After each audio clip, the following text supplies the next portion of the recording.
really bad one by Junior that Ashley did a fantastic find for.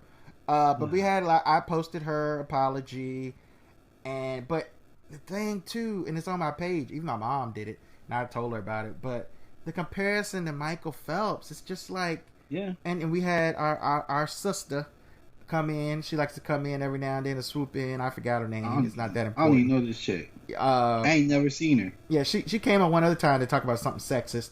About Jeannie Buss. But I like is one thing. We got a whole, I put this on my regular page. We got a whole systemic racism discussion. That means a whole system of racism. And you're going to find the insignificant, stupid stuff and make a dumb comparison between Phelps and her that have nothing to do with each other. He never tested positive if it was after the Olympics, and he got punished more harshly than she did. All right, so check me, man. Your girl, Miss Fletcher, been a member since 2016. He never made a post. Ever. So I'm about to call her catfish, but looking at her pictures, she seemed like she might be real, but you never can tell. So I will say, Miss Fletcher, one, even if I disagree with a sister or brother, I ain't coming at y'all in no way where I'm not trying to disrespect you, put it that way. But I don't agree with you, to put it in simple terms. I can't stand when somebody tries to call a black person a coon because they have a different line of thinking than what you have. That's not what the terminology was like even brought about for.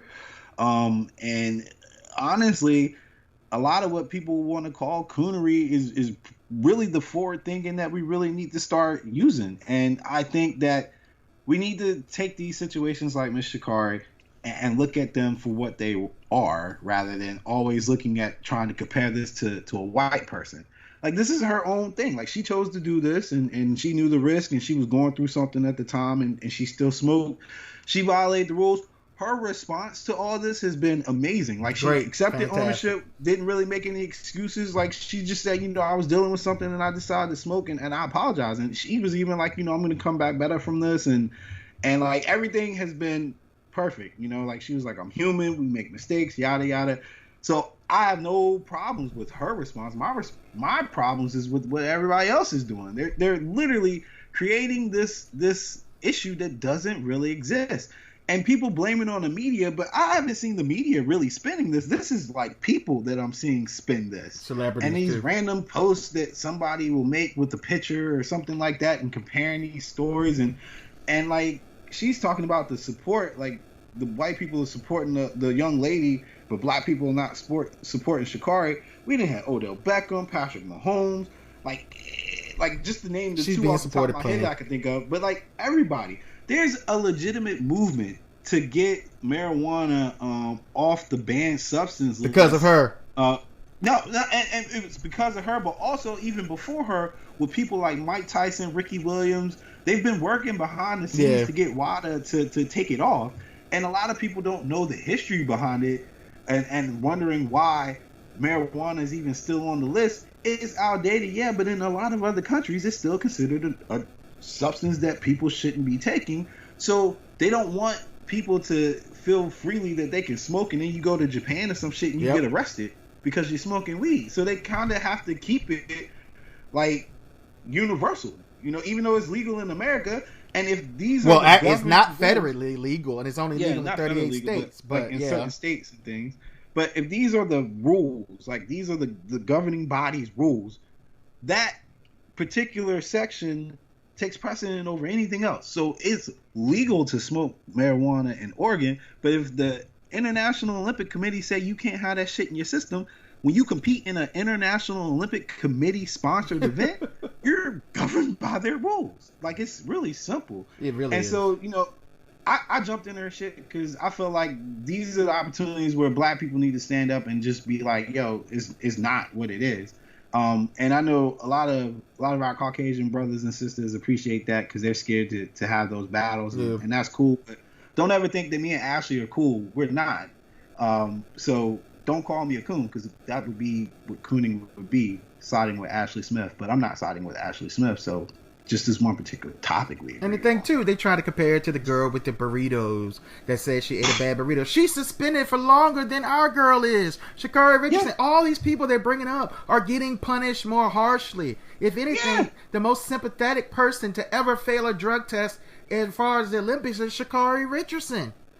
And they even said that they gave her the least restrictive and penalizing thing that they could do. Like 30 days is the minimum. It just becomes a point that it's so tribal. And let me get this out. It's so tribal what we're doing. Also, I think too, what I wanted to bring it into a global thing, you kind of touched on it, is that we don't run everything in America. It's ugly Americanism. First of all, we haven't finished battling the weed stigma because only 38 states have it legalized or decriminalized, and it's still banned federally. So right there, in this country, it's still against the law federally. Second of all, most of the countries in the world, it's illegal. It's the IOC, International Olympic Committee. You gotta respect what they believe too. And I had a conversation with somebody on the page, but you don't know how legalizing would affect it in that country. You don't know about the distribution in different countries, in Cambodia or Thailand or China or Russia. You don't know the dynamics of those countries. So just to call it a stupid rule without having any understanding of what is going on internationally is ignorant and ugly Americanism and imperialism and colonialism and America at its worst. We don't run everything. We got to respect the international community in an international event. Yeah, like I honestly don't understand. Maybe it's just because we're Americans and this is what we're programmed to think. But why the hell do you feel like somebody got to do what you want when you want all the time?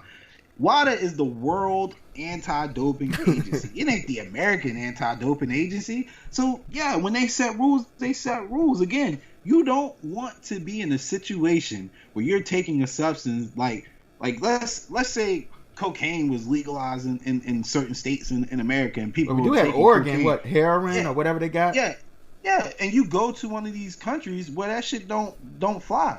You go to Beijing and do some shit that's against their rules, you gonna need the president to get you out. Like, that's just how it is, you know? And I mean, you know, like I said, Sha'Carri knows it, but the reaction from the public in general and the fact that people are really trying to divide this into a black and white thing is just pathetic. It's just, frankly put it, pathetic. Our next